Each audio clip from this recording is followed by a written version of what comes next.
Today I'm checking out this 2019 Lexus NX300 F Sport.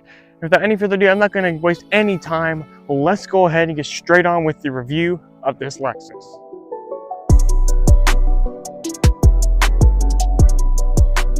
To begin the review, let's go ahead and start talking about the differences between the NX300 F Sport and the NX300. Obviously, you got the F Sport badges on both the front and the rear. That's obvious, but you also get an exclusive front grille, and it's this grille right here, and it makes the car just look so much more sportier than the regular NX300. You also get better handling thanks to performance front and rear dampers, which is pretty cool. You also get optional adaptive variable suspension, which is also a really cool thing to have inside of a car like this. And there's a few little differences from the NX300 and the NX300 F Sport. There's more differences, but I'm not going to cover every single one of them in today's video. Now let's go ahead and continue on with exterior styling, talking about the overall styling, apart from the differences between the Lexus NX300 and NX300 F Sport. The styling of this car just looks great. I absolutely love the way this car looks. There is no bad angle for this car whatsoever. No matter which angle you look at it at, it's gonna look good no matter what. It's probably not gonna turn heads, but it's definitely one of the best looking family SUVs that you can get on the road today, and I must say it's definitely a gorgeous car. Now let's go ahead and move underneath the engine compartment of the Lexus NX300 F Sport. Now, under the hood is powered by a 2-liter turbocharged 4-cylinder producing 235 horsepower and 258 pound-feet of torque. And this engine can send this car from 0 to 60 in 6.6 seconds, which is actually a pretty healthy number. Now, the engine compartment, there's nothing really that special inside the engine compartment. It's all just normal maintenance stuff. So I'm not going to talk more about the engine, but here's what the engine compartment looks like, and there are some performance numbers. More features about the Lexus NX300. Let's go and start talking about some interesting quirks about the exterior of this car. One is the gas cap. Now, it may seem like a normal gas cap, but the second you open it, just look how big it is. It's an absolutely gigantic gas cap. Definitely weird. But everything else apart from that is all like a normal gas cap, but it's pretty interesting how large this gas cap is. One of the largest ones that I've seen. More exterior features that you can find on this car. Of course, you got some roof rails because you want to mark maybe like a roof box or something on top of the roof. That's what these roof rails are for. You also got a shark fin antenna, which is what you're kind of starting to see in newer cars. You don't really see the stick-up ones anymore like you did in the older days. They're starting to go more with them either built inside the windshield or with the shark fin antennas, and they look pretty nice. Another thing you can see is you got dual exhaust, which looks really, really cool. There's actually exhaust in there too. It's not no fake exhaust. This car does not sound very good. Because you guys want to hear what this car sounds like starting up, well, there you go.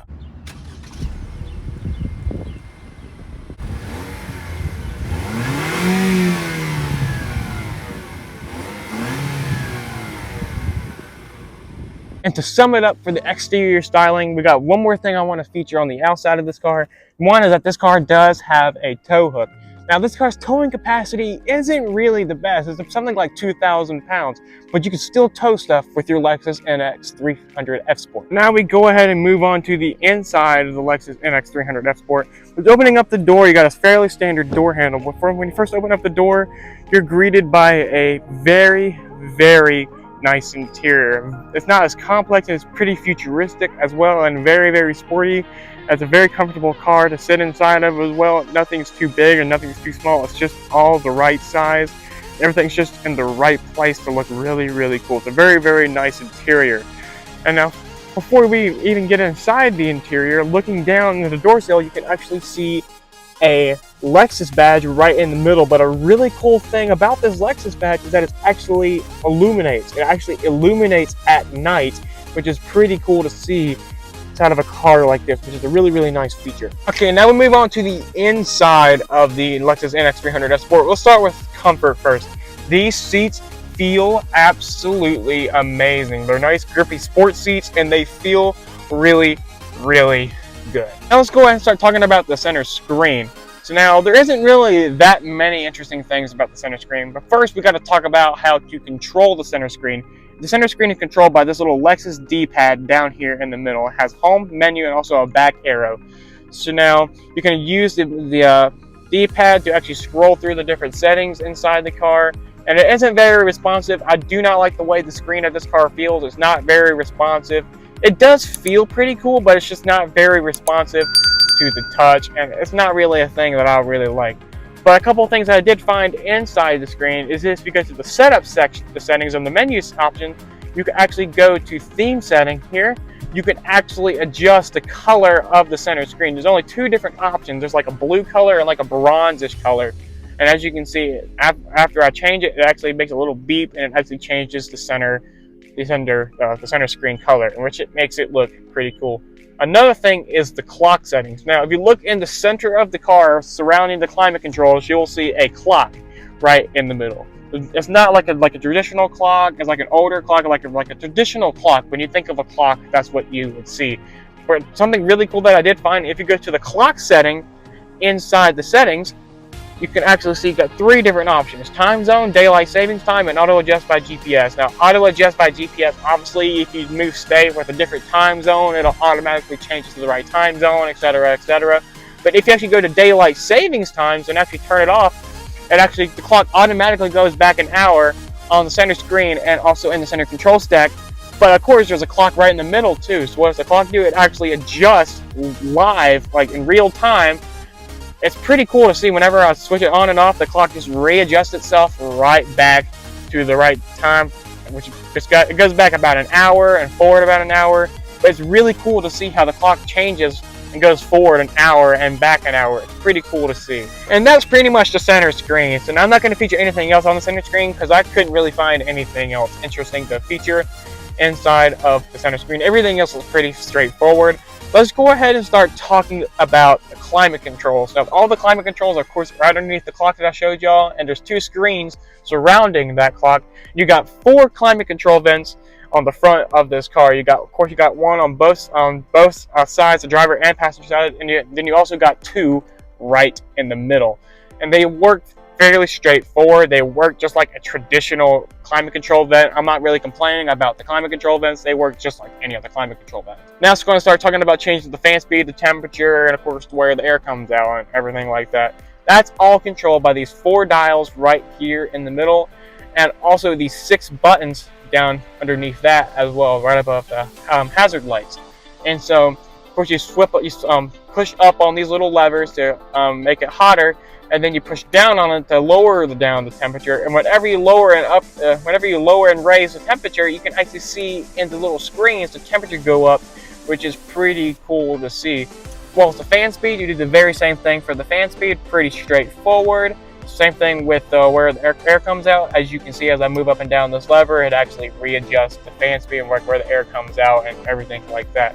This car does have syncing a climate control temperature. If you press dual, actually turn off the dual section, you can actually set the temperature for both sides, which is a pretty interesting thing to see. So you do have temperature that you can sync, but if you do want to make it be dual, where you can have one temperature and we can have one side one temperature and one side the other temperature, just press the dual button, then you can make it whatever temperature you want on the other side, so your passengers will be happy. So you can still have your temperature and the passengers can still have their temperature, which is pretty cool to see. And of course, down at the bottom, you got your auto. You also got your climate control off button, your front and rear windshield defroster, your circulation, AC, and etc., etc. Underneath that, you got your hazard light buttons. Which cool. One interesting thing that I found inside of this hazard light button is that whenever you turn on the hazard light button actually flashes, which I don't really review any newer cars. It's pretty cool to see that inside of one of these cars. It's pretty cool. Now let's go ahead and start talking about the things on the inside of this car that's different from the regular NX300. For one, on the bottom of the steering wheel, you can see it has an F Sport badge, which makes it look pretty cool. It makes you know that you're driving the sporty version of the NX300. And you also got F Sport NX on the floor mats as well, as you can see, which looks really, really nice. And also, you also got 3 different drive modes. You can control those drive modes right underneath the stereo. So if you look right here, you got a dial right down here in the center. Turn it over to the left, and that puts it in eco mode. So now eco mode allows you to rev up the car all the way up to the red line, but also saves your fuel economy and everything like that. Now pull over to the sport, you can still rev your car all the way up to red line, as I'm now demonstrating. It also lightens up the throttle and actually stiffens up the steering to make it have a little bit more of a sporty feel, which is one thing I absolutely love about this car. In normal mode, the car is rev limited to 4,000 RPM. So whenever you try to rev it up, it's limited to 4,000 RPM max. That's the max RPM you can make it go up to, which is one interesting thing. And of course, inside of this same panel, you also got the traction control button as well. You also got the brake hold button, the parking brake, etc. Just like the normal things that you would find in the center. Now let's go ahead and start talking about the steering wheel inside of this car. The steering wheel looks very, very sporty, very, very bulky as well. It has paddle shifters on it, which is exclusive to the NX300 F Sport, if you didn't know that. If you don't want to use the paddle shifters on the gear lever, you also got a manual mode on the gear lever as well, if you don't want to use the paddle shifters. Or if you just want to drive in an automatic, you can always drive in an automatic as well. Adds a little bit more sportiness to the interior. Let's go ahead and start talking about the center screen, like the gauge cluster screen now. So the adjust the gauge cluster screen is just like any other gauge cluster screen. You got this little D-pad with a button right in the middle. You press the arrows to scroll through the center screen. As you can see, as I'm pressing these buttons, you scroll through the center screen. A couple of things that I did find inside of the center screen is pretty cool. Actually, if you go to the information tab and scroll down, you can see you got your, like your fuel range, your refuel, says refuel, eco indicator, etc., etc. You also got a turbo boost gauge. Whenever I press the gas, you can actually see the turbo boost gauge, it actually increases, which is a pretty cool thing to see. And go down one more time, you can actually see you actually got this G meter, and then you also got a left, right, and then a brake and accelerator button. So now whenever you press the gas, it actually lets you know like how much throttle you have pressed. When I press the gas, it actually increases on the center screen, which is pretty cool. Whenever I press the brakes, same thing happens. You see, the harder I press the brake, the more it comes up on the gauge, as you can kind of see right there. And also, whenever I turn the steering wheel, as you can see, whenever I turn it left, the little gauge actually lights up even more, just so you can see how much of, like if your alignment's out or anything, it lets you know how much you've turned the steering wheel. Same thing going the other way as well, which is a pretty cool thing to see. And of course, you also got a G meter right in the middle as well. And that's some pretty cool things that I did find inside of the little center screen right in the middle. And this car does have lane keep assist, so whenever it detects that you're going outside of a lane, it'll actually force you back into the other lane as well. It does also have radar cruise control, which is another really cool thing as well, which is a really good safety feature to have inside of this car right here. Now let's go ahead and start talking about storage. Obviously, you got a center console. As you can see, as I lift up this lid, there's the center console right there. Couple interesting things inside of the console. You actually got this panel that you could actually lift up and actually move around to wherever you want it. So you can actually take this thing out if you actually want to. And inside you got coin storage, plus like a little extra tray because you want to have some little stuff to put inside of it before you don't lose it, etc. And also a couple more things inside of the center console. You can actually see you got some ports down inside of it as well. You got 2 USB ports, just like we do find. You also got an auxiliary port. And then you also got a regular car charger port, as you can see right there. Well, that's pretty much all that you can find inside for the storage. However, that's not the most interesting storage thing. Obviously, you got storage on the doors, etc. But you also got this cool storage compartment. Underneath this little leather armrest, you pull up this tab. Actually, another extra storage compartment pops up. And of course, you can store stuff inside of it. But one interesting thing about it, turn it around, it actually has a mirror on it, which is actually a pretty interesting thing to see.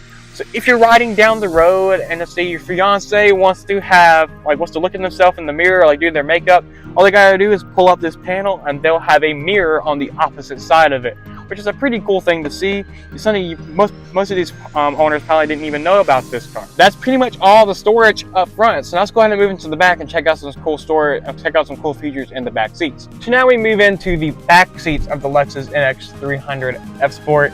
And now I'm 5'11", almost 6 foot. So now I have the driver's seat positioned where I would normally sit if I was driving it. And as you can see, I got plenty of knee room, also got plenty of headroom. The seats back here are very, very comfortable. Now, cool quirks and features wise, there really isn't anything too cool or anything interesting in the back seat of this car. It just looks like any other standard back seat, except for one thing. Fold down the center armrest, and you do got 2 cup holders on this armrest, like what you would find. But unlike all other ones where they're exposed, you press this button and they actually show themselves. They magically appear, which is pretty cool to see. It's hidden. It kind of how do I say it? It kind of makes the back seats back here and the armrest look a little bit more smooth, where you, like, the cup holders don't mess it up or anything like that. What you can say, press this button, and the cup holders expose, and they look absolutely amazing. And that's pretty much all of the backseat quirks back here. There's nothing really that interesting back here. And so there's the 2019 Lexus NX300 F Sport. So now let's go ahead and get this car out on the road to see how it drives. Before I take this car out on the road, I want to mention a couple things. One, I want to give a huge shout out and thank you to the owner of this car, Quincy Rollins from Official Speed EV, for letting me check out his car for the day. I'll make sure to leave links in the description box down below for y'all to go check him out.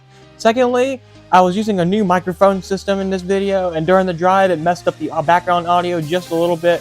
It'll be fixed next video, but anyway, enjoy the ride. Alrighty, now driving the Lexus NX300 F Sports. Now I've been driving this car around now for a couple hours now, and the first impressions that I first got when I first got inside the car is I just love how quiet and smooth this car is. It's absolutely incredible how quiet this car is. It feels just like a Rolls Royce, which is technically what this car is. It's technically a cheaper Rolls Royce. This is one thing I absolutely love about these cars. It is so ridiculously smooth, and it's just an incredible car to drive. It's so ridiculously smooth. Paddle shifters feel absolutely incredible, and that's pretty much it. And another really interesting thing about the car is that it is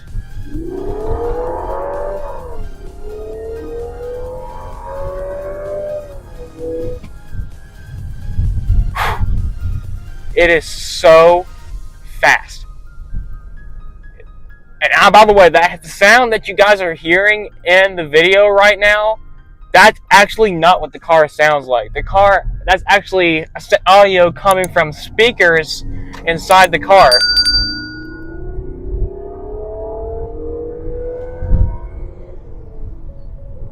It sounds good though. It makes the car kind of sound like it has like a V6, V8 kind of sound with it. I absolutely love how the car sounds. It's actually pretty cool to hear it. And in sport mode, this car's ride is punishing. It is a pretty rough ride. Anyway, if you put it in sport, but now if I put it in eco mode, it lightens it up just a little bit, but it's still kind of a little bit rough. It's definitely not a smooth car for sure. It's very hard to make a car perfectly smooth, but this can probably be about as smooth as I could probably get this car.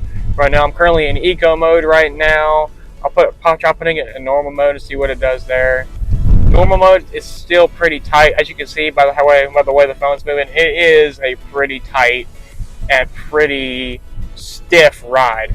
That's one thing I can definitely give with it. I could definitely see you daily driving this car. This car could easily be daily driven, for sure. It's definitely easily a daily drivable car.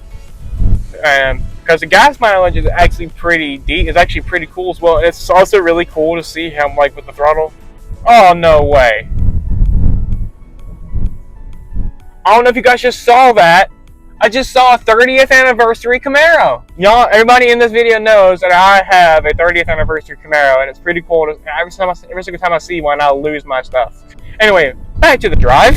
I have not really been able to take it around some decent corners yet. So I don't really know how well it handles yet. I'm gonna put it back in sport mode though, because you can't drive this car without putting it in sport mode. Now, using the paddle shifters, they are delayed. They're very, very smooth, so you don't really have to rev match it or anything like that. It's pretty smooth already, but as you can hear it, it's amazing. And whenever you press the gas, it just automatically throws you back in your seat how fast this car is. I'm gonna go around this corner here again here, and I'm gonna see exactly how, and I'm gonna push it again here. That wasn't not even half throttle. And right now, I'm just cruising down some back roads right now. I'm not really pushing it hard or anything crazy. I will do a 0 to 60 test in this car, just so I can see what the performance numbers of this car is. This car at the moment feels way faster than 6.6 seconds. It feels more like 5.5, maybe. I'm going to go into this lane here, and I'm going to launch this car the normal place where I would launch it. I just gotta make sure there's no cops, obviously. And now the one I'm driving isn't even the all-wheel drive model. You can get this car with either front-wheel drive or all-wheel drive. That's if you have the 4-cylinder. If you get the V6 model, then you can actually get it with rear-wheel drive as well. But this is currently it's the 4-cylinder all-wheel drive, or 4-cylinder front-wheel drive. And this thing does not even want a wheel spin. Crazy thing is, this car does not actually allow you to do a burnout. That's one thing I love most about most Lexuses. If you try to do a burnout, it kind of like blocks you from being able to do it. We'll do a quick 0 to 60 test here.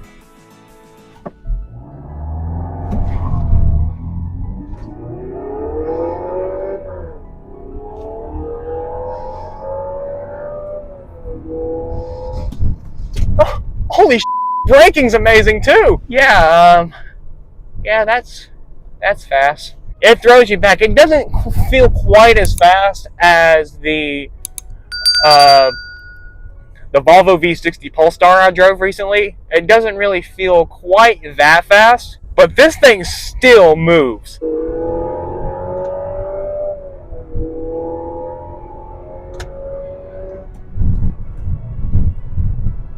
Wow.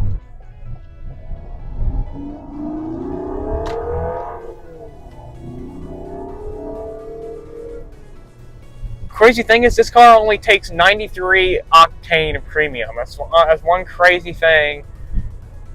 It's kind of interesting to see this car only takes 93. I just saw the car in the reflection. It looks so sick. So now I'm sitting at a stoplight here. Sitting at a stoplight I don't really feel. I feel a very, very slight rattle, but it's not terrible. It doesn't feel like the car is not well built. This car does feel like it's really well built, which is one thing I can definitely say about this car. If these guys can please hurry so I can merge and get into the next lane here, thank you very, very much. But yeah, it does kind of jerk you into the next gear. It's one thing I definitely do notice. Sport mode, I don't think it is fast. It just feels fast. So sport mode lightens up the steering, lightens up the pedals a little bit, so it gets a little bit more of a sensitive throttle feel, which is why I bet you it feels faster. The seats are comfy. They are. I love these seats. They're comfy. All right, I'm going to the highway now, so I can take it on the highway, so I can do some highway miles with it. One of the things that I really did notice about driving this car, I've been driving it for an hour and a half. The brakes are really responsive. Very, very responsive to the touch. I mean, look at that. That was not even half stab of the brake. You just barely tap these brakes, and you go flying. It makes it feel like the 60 to 0 is faster than the 0 to 60. That's what it kind of feels like. All right, here we go. Here's the fun part. Getting on the highway right now. Here I'm on highway on ramp.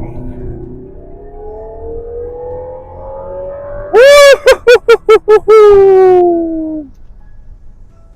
Wow, I can't get over how fast this car is. Now, it ain't the fastest thing in the world. I've driven way faster cars than this, but still, just being able to actually get on the highway that's the first time I've ever floored a Lexus on a highway on-ramp, which is pretty interesting. And yes, the highway lane assistance thing, it's really, really good. I absolutely love how the lane assist works. Whenever I get ready to go out of a lane, it does that little beep and it pulls me right back into the lane. All right, I got some room here. I'm just gonna smash it.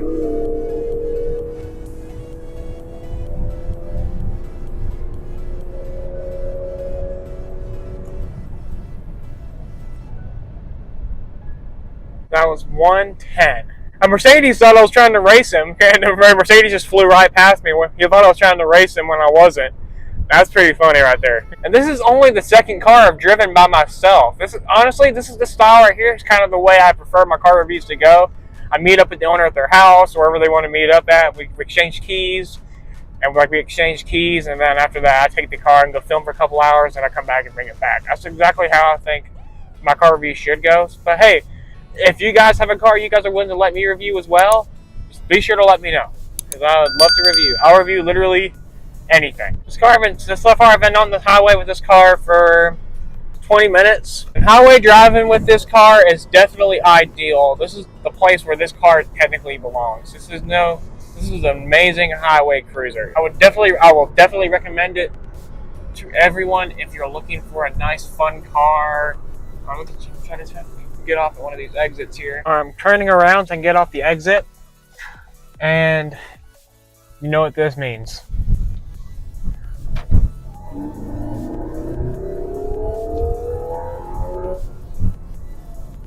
There's a car in front of me, so I couldn't keep doing it. But I think it's almost about time for me to start wrapping up the video because I got to start taking the car back to the owner. But, yeah, so final thoughts of the Lexus NX300 F Sport. Definitely a smooth car to drive. Definitely feels sporty. Has all the quirks and cool, like, futuristic touches that you would hope to find inside of a car. It feels really well built. Fuel economy is amazing. Whenever he handed me the car, I had a quarter tank, and now so far it's just about to be at the halfway mark. So I'm probably going to start maybe fill up the gas tank while I'm already out this far. I may end up doing that. I'm not 100% sure though. But yeah, so far it's been a pretty nice ride, and I absolutely love how this car drives. It is just absolutely fantastic. Fantastic car for any type of driving. And yeah, that's the Lexus NX300 F Sport. And so there y'all have it. There's this 2019 Lexus NX300 F Sport. Anyway, if you guys did enjoy this video, please make sure you guys go hit that subscribe button, turn on post notifications, and also go ahead and go drop a like on this video to support me and the channel. Also, guys, if you guys want to follow my socials, they're going to be linked in the description box down below, as well as my other YouTube channel. Anyway, guys, thank you all so much for watching today's video. Peace out.